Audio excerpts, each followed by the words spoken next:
Estamos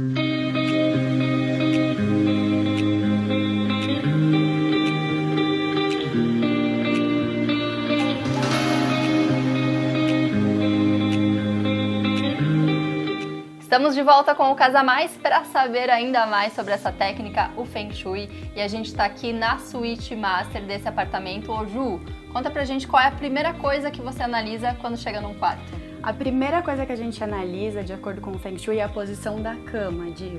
Então, se a cama ela tá de frente para a porta de entrada, se a cabeceira da cama não tá de costas para uma janela, se tem espelhos, né? Como que tá o banheiro em relação a essa cama. Então, isso é muito importante para a técnica do Feng Shui, a posição da cama. E por que isso é tão importante? Porque quando a gente está dormindo, o nosso cérebro continua trabalhando, né? Na verdade, o nosso subconsciente está armazenando ali todas as informações. E além disso, energeticamente, a gente está mais vulnerável. Outra coisa, o quarto, ele é uma posição de longa permanência que a gente fala. Então a gente passa muito tempo da nossa vida dormindo. Por exemplo, tem pesquisas que falam que um brasileiro que vive em média 70 anos, ele passa mais de 23 anos da vida dele dormindo.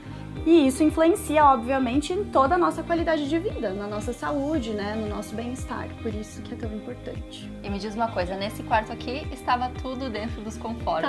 Nesse quarto aqui a posição da cama estava dentro dos conformes, a gente tem uma cabeceira que é estável, que é rígida, os espelhos também estavam certinhos, então a gente acabou trabalhando mais com a decoração mesmo desse espaço. E qual é essa decoração? A gente trouxe a parte do relacionamento, então a gente tem os porta-retratos ali no canto da cama e também essas almofadas com cores mais quentes também tem um propósito, né? A Marília colocou todo esse propósito na decoração, a parte do relacionamento principalmente, a gente traz objetos sempre em pares quando a gente está falando do relacionamento. Então, se for colocar um porta-retrato, coloca 2 porta-retratos, coloca um cristal quartzo rosa que tem essa energia do amor também envolvida. Ju, e só entrando em um ambiente, você já consegue determinar aonde tem que ficar cada objeto? Qual é a área trabalhada nesse ambiente? Não, para eu conseguir identificar os ambientes corretos pelo Feng Shui, eu preciso analisar a planta baixa da casa ou do imóvel, porque eu vou precisar aplicar o que o Feng Shui chama de bagua, que nada mais é do que uma grade energética na planta baixa. Então eu sempre vou precisar da planta. A mudança mais significativa nesse apartamento foi no quarto do menino, um adolescente. Quais foram as transformações nesse ambiente? Isso, no quarto do Lucas a gente realmente mexeu com todo o layout, não só com a posição da cama, mas inclusive a gente mudou a posição da porta do quarto dele, né?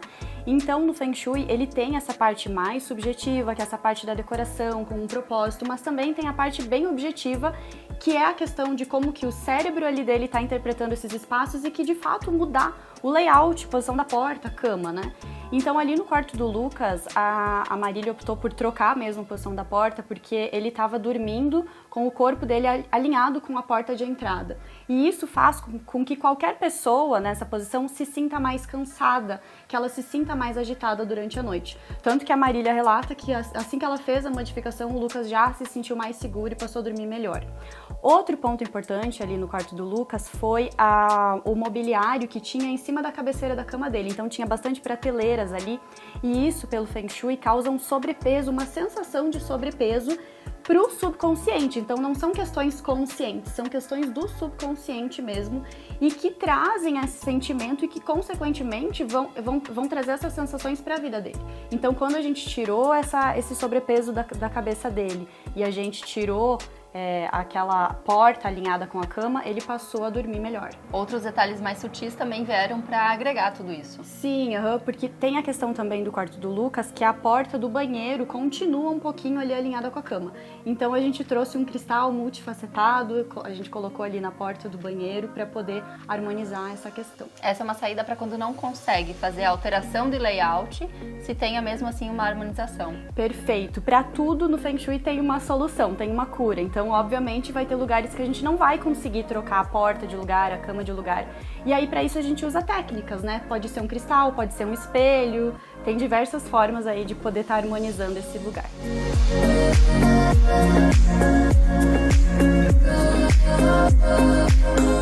E para quem está em casa, de maneira simples e prática, como aplicar o Feng Shui? 3 dicas, Ju. 3 dicas. A primeira dica é a gente sempre tentar ficar na posição de comando de um ambiente. O que é isso, tá? A posição de comando é quando você se sente seguro no ambiente. Então, isso se aplica para as posições que a gente passa mais tempo, que são as chamadas posições de longa permanência. Cama, obviamente, você sempre tem que estar enxergando a porta de entrada do quarto. Sofá e fogão também. Então, sempre que vocês puderem, vocês vão ajustar a casa de vocês para que o sofá, a cama e o fogão fiquem de frente para a entrada do ambiente, né? Segunda dica, eu acho que eu traria de novo a questão do quarto, da cama, que é muito importante porque influencia diretamente na nossa vida. Então, cuidado com a cabeceira da cama, para que ela não fique de costas para uma janela. E cuidado também para que vocês tenham uma cabeceira, porque é um erro muito comum, as pessoas não têm uma cabeceira e a cama fica solta. E se a gente dorme com uma cama solta, a gente está trazendo essa sensação para o nosso subconsciente, para a nossa vida. Independente do material. Independente do material. Tem materiais que são melhores, por exemplo, uma cabeceira de madeira rígida, ela é mais firme, né? Quando ela é fixa na parede, fixa na cama e ela é rígida, ela traz mais estabilidade. Eu preciso trazer estabilidade para a pessoa na cama, no quarto. E eu acho que trazer a vegetação, trazer cores, trazer vida para casa é uma dica também muito bacana. A gente pode trazer energia vital de várias formas, uma fonte de água, uma vegetação natural, a própria cor, ela desperta uma energia vital, né? E isso faz a diferença no nosso humor. Então, com o Feng Shui, a gente consegue trazer mais harmonia, mais prosperidade, né? Mais vida para as pessoas e mais conexão também.